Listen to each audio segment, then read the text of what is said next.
Reka tugusuhuze twifurize ibihe byiza wowe dukurikira umunsi ku wundi ku rubuga rwa Rwanda Burundi Updates. Ni amakuru agezweho muri aya masaha. Turi tariki 27 z'ukwezi kwa 10 2025.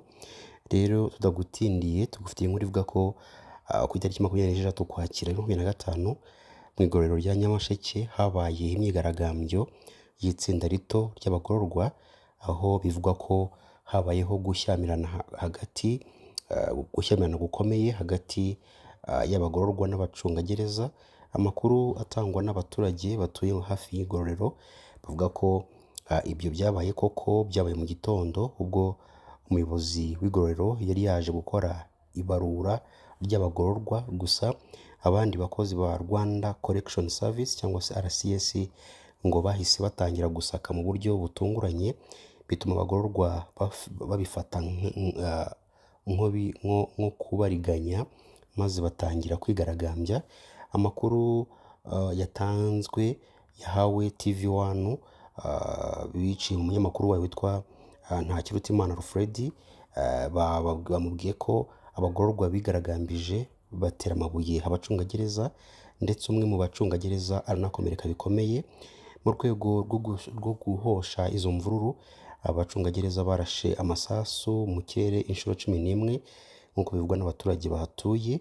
RCS yemeje ibyabaye, rero ibinyujije ku rubuga rwayo rwa X, avuga ko koko harashwe amasasu mu kirere mu rwego rwo kuturisha abagororwa bake bari bashatse kwigomeka ku mabwiriza agenga igororero. RCS kandi yatangaje ko ubu mu igororero rya Nyamasheke hasubiye amahoro ndetse kandi nta muntu wagize ikibazo gikomeye. Kugeza ubu ubuyobozi bwa RCS burizeza ko buri bukomeze gukora iperereza ku byabaye kugira ngo hamenyekane impamvu nyayo yateye iyo myigaragambyo. Imodoka yo mu bwoko bwa Hiace yakoreye impanuka mu karere ka Ngororero kuri wa 26 Ukwakira 2025 ihitana abantu 3, abandi 15 barakomereka bikomeye. Umuyobozi w'akarere ka Ngororero witwa Nkusi Christophe yatangarije ikinyamakuru Umuseke ko mu bitabye Imana harimo abagabo bagera kuri 2 n'umugore umwe.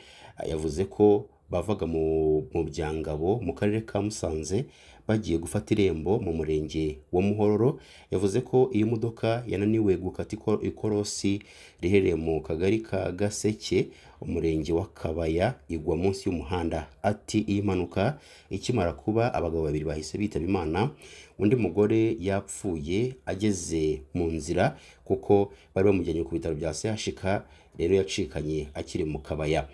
Meya Nkusi avuga ko abazize impanuka ari Habimana Emmanuel w'imyaka 55, uwitwa Kiribeti Jean Baptiste nawe w'imyaka 55 ndetse n'uwitwa Dusabimana Françoise w'imyaka 70 y'amavuko. Nkusi avuga ko inkuru y'impanuka yayimenye bohereza polisi n'umwe mu bagize komite nyobozi y'akarere gutabara abahuye n'impanuka ndetse n'abayiguyemo. Uyu muyobozi avuga ko abantu 9 bakomeretse bajyanywe ku bitaro bya Ruhengeri, abandi 6 bakaba bari mu bitaro bya Kabaya. Imirambo y'aba banyakwigendera iri mu bitaro bya Kabaya. Umuyobozi w'akarere wa Ngororero bwihanganishije imiryango y'abazize impanuka ndetse n'abakomerekeye muri iyi mpanuka.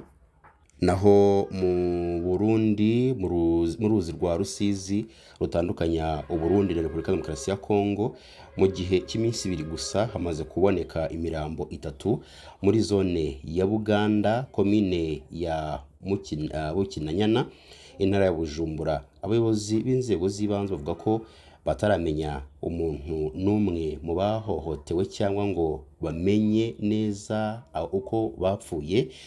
Iki kibazo giteye impungenge cyane cyane ku baturage ba muri ako gace. Amakuru yakusanyijwe n'abashinzwe umutekano avuga ko umurambo wa mbere w'umuntu wambaye ubusa wavumbuwe mu gitondo cyo kuri uyu wa 5 tariki 24 Ukwakira munsi y'ikiraro cyubakwaga hejuru y'uruzi rwa Rusizi ku muhanda wa 6 mu mudugudu wa Kaburatwa. Abakozi bo muri sosiyete y'Abashinwa bashinzwe kubaka nibo babonye uwo murambo bahise bamenyesha abasirikare bari bari muri ako karere, babaza abayobozi. Umurambo wajyanywe muri morgue ku ivuriro ry'ubuntu riherereye mu muhanda wa 4 i Gasenyi. Abayobozi b'inzego z'ibanze bavuga ko nta kimenyetso na kimwe kiraboneka kigaragaza umwirondoro w'uwahohotewe, nk'uko iyi nkuru dukesha SOS Media Burundi ibitangaza.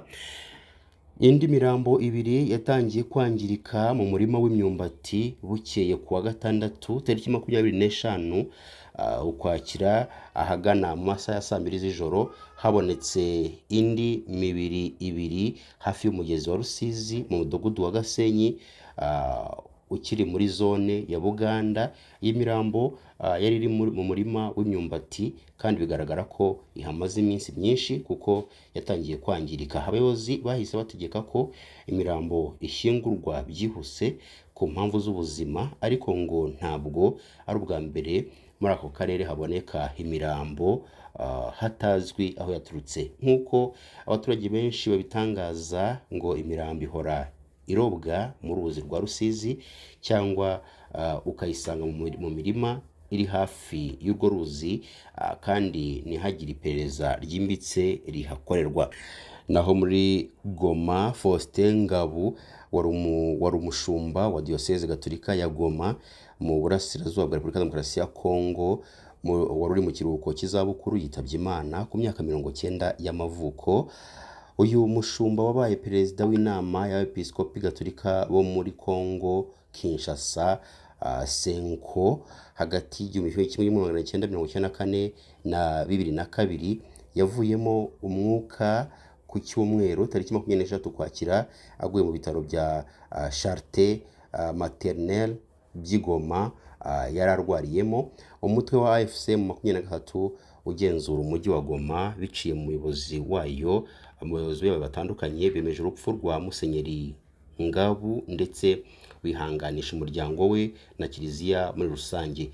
Umunyamabanga w'uyu mutwe Delon Kimbulungu yagize ati n'umubabaro mwinshi twakiriye inkuru y'urupfu rwa nyiricyubahiro Musenyeri Faustin Ngabu, umwepiskopi wari mu kiruhuko cy'izabukuru wa Goma. Yitabye Imana kuri iki cyumweru tariki 23 Ukwakira 2025 mu bitaro bya Charité Maternelle bya Goma nyuma y'uburwayi bw'igihe kirekire.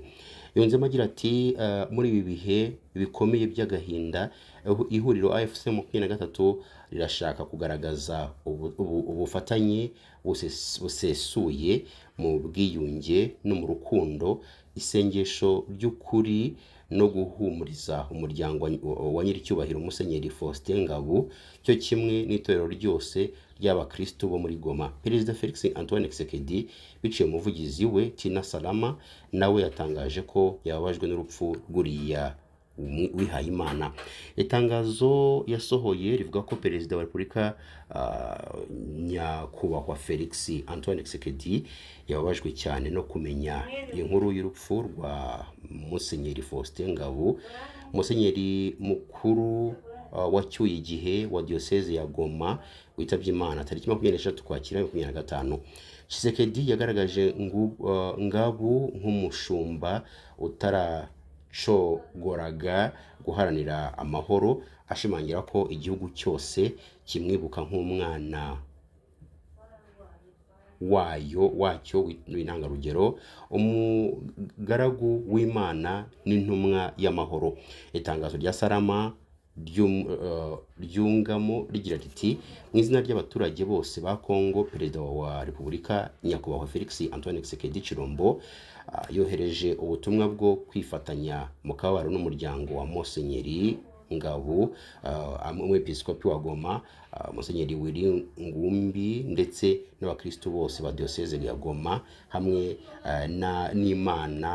n'inama y'Episkopi Gatolika ya Kongo.